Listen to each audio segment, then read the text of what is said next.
Assalamualaikum warahmatullahi wabarakatuh. Alhamdulillahirabbil alamin. Allahumma shalli ala Muhammad wa ala ali Muhammad. Kita masuk ke kajian tafsir surat Al-A'raf. Kita sampai di ayat ke-31. Kita akan membahas mengenai pakaian, makan dan minum. Sungguh indah Al-Quran. Di ayat sebelumnya Allah berfirman mengenai surga, di mana kenikmatan yang diberikan di surga adalah pakaian-pakaian yang indah yang menutupi aurat manusia, kemudian makan makanan yang bisa diambil kapan saja dan rasanya pun sedap. Nah, sebagian dari kenikmatan itu Allah turunkan ke bumi untuk menjadi perhiasan dari manusia. Baik, kita mulai sama-sama. A'udzubillahi minasyaitonirrajim. Ya bani Adam, wahai anak Adam.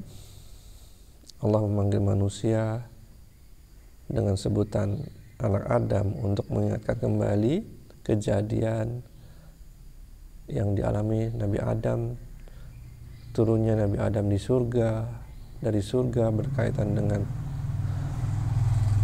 terlepasnya pakaian Nabi Adam, kemudian makan dan minum yang ada tanpa batas di surga. Khudhu, pakailah zinatakum inda kulli masjid. Pakailah perhiasan atau pakaianmu yang bagus di setiap kalian masuk masjid. Secara khusus ini berkaitan dengan kejadian orang-orang yang pergi tawaf di Masjidil Haram dengan tidak memakai baju. Jadi ketika kita berpikir tertinggalnya mereka, terbelakangnya mereka, kenapa kok bisa mereka sampai pada perbuatan itu, kan? Itu yang jadi masalah buat kita.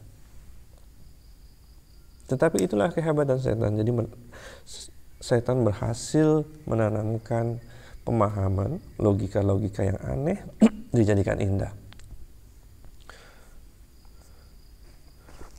Jadi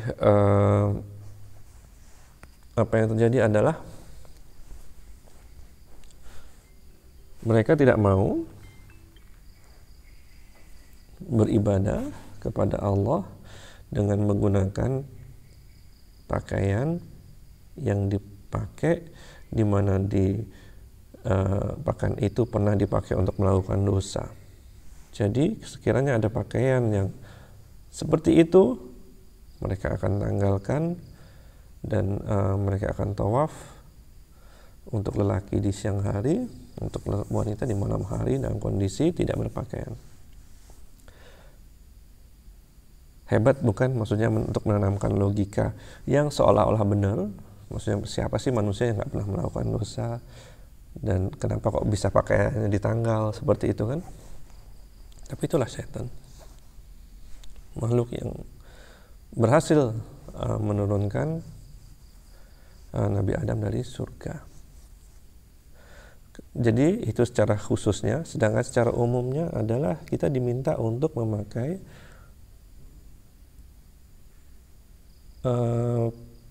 pakaian yang terbaik ketika kita masuk masjid, untuk tawaf, untuk sholat, semuanya. Jadi secara khusus adalah untuk melarang orang-orang yang bertawaf telanjang, dan secara umum adalah untuk meminta manusia memakai pakaian terbaiknya ketika masuk ke masjid.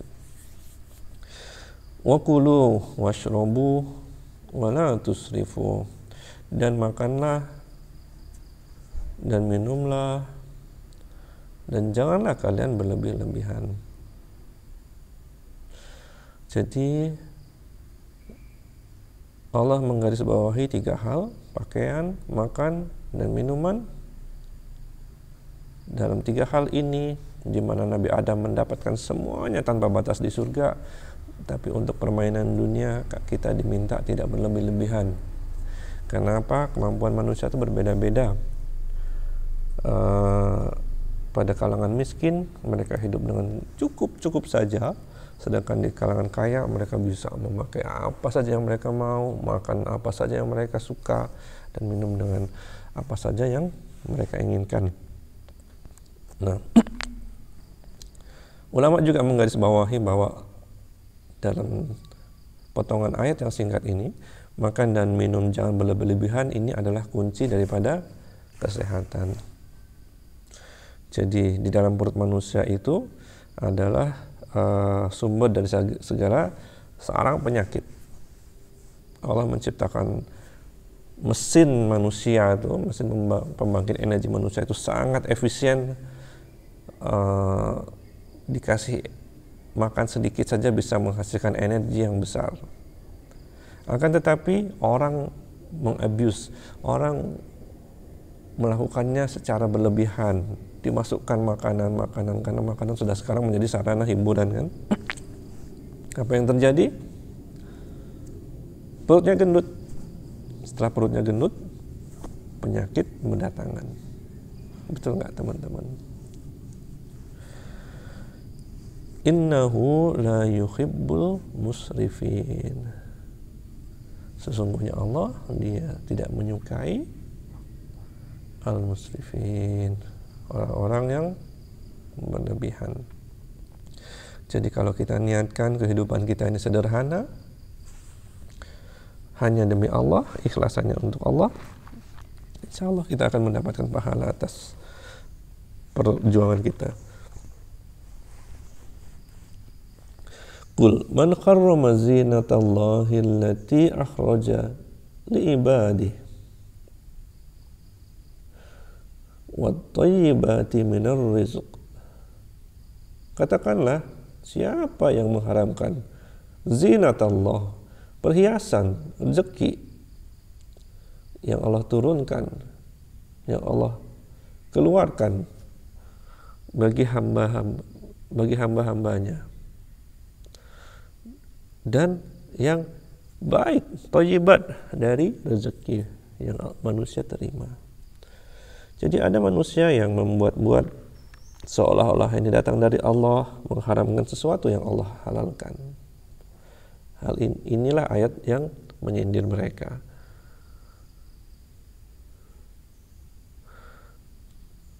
Jadi kita ini diciptakan oleh Allah, manusia diciptakan oleh Allah.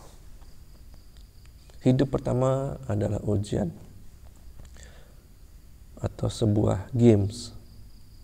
Nah, games dalam kehidupan pertama ini semuanya sudah ditentukan oleh Allah. Mana yang boleh, mana yang tidak boleh. Tetapi ketika ada manusia yang menginterupsi itu, seolah-olah dia lebih berkuasa daripada Allah. Di sini case-nya adalah mengharamkan yang halal, ya, bukan menghalalkan yang haram, tapi mengharamkan apa yang Allah izinkan. Seolah-olah, jangan pakai baju bagus, jangan kita pakai baju sederhana aja, atau tanggalkan saja. Nah, seperti itu. Jadi manusia diminta untuk tidak pintar-pintar atau tidak berpandai-pandai untuk mengharamkan apa yang sudah Allah halalkan. Qul hiya lilladzina amanu fil hayatid dunya khalisatan yaumal qiyamah. Katakanlah, semua itu bagi orang yang beriman di kehidupan dunia. Jadi orang yang beriman, Allah menggarisbawahi orang yang beriman, semuanya boleh, tidak dibatasi, asalkan jangan berlebihan. Untuk tadi 3 hal, pakaian, makanan, dan minuman. khalisatan yaumal qiyamah, dan khusus bagi orang yang beriman, amanu, di hari pembalasan, hari kiamat. Jadi ayat ini memberikan makna lain bahwa orang-orang kafir itu nggak akan mendapatkan lagi 3 hal yang sudah disebutkan di atas: pakaian, makanan, dan minuman di hari akhirat. Paham sampai sini? Kadzalika nufassilul ayati liqaumi ya'lamun. Demikianlah kami jelaskan ayat-ayat kami bagi kaum yang mereka mengetahui. Jadi di sini di akhir ayat 32 ini Allah menjelaskan semuanya, tanda-tanda, ayat-ayat bagi orang-orang yang berilmu, yang bisa mengambil pelajaran daripada kisah Adam yang sudah tertipu dari setan yang ada di ayat 27, yang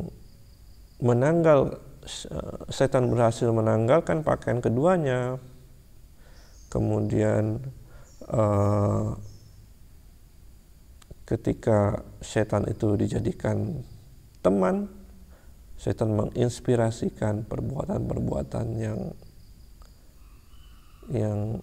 aneh, yang nggak bisa diterima oleh logika, seperti menanggalkan pakaian ketika beribadah, tawaf,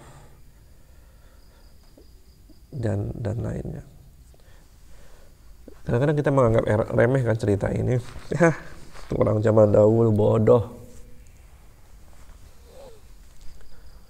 Orang zaman dahulu bodoh, kita sekarang sudah pinter.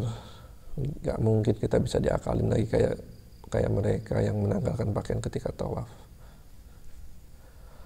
Well, ya, mungkin teman-teman bisa berpendapat seperti itu, tapi apa yang terjadi sekarang? Banyak hal aneh terjadi.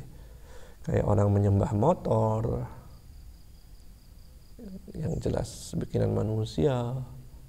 Orang takut kepada pohon, yang jelas tidak memiliki andil apapun terhadap penciptaan dunia dan tidak bisa memberikan manfaat.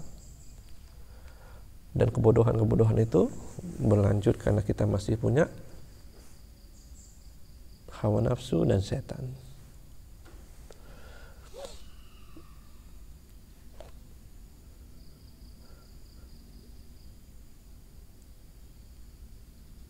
Itu dululah teman-teman, kita membahas 31 dan 32 dulu. Assalamualaikum warahmatullahi wabarakatuh.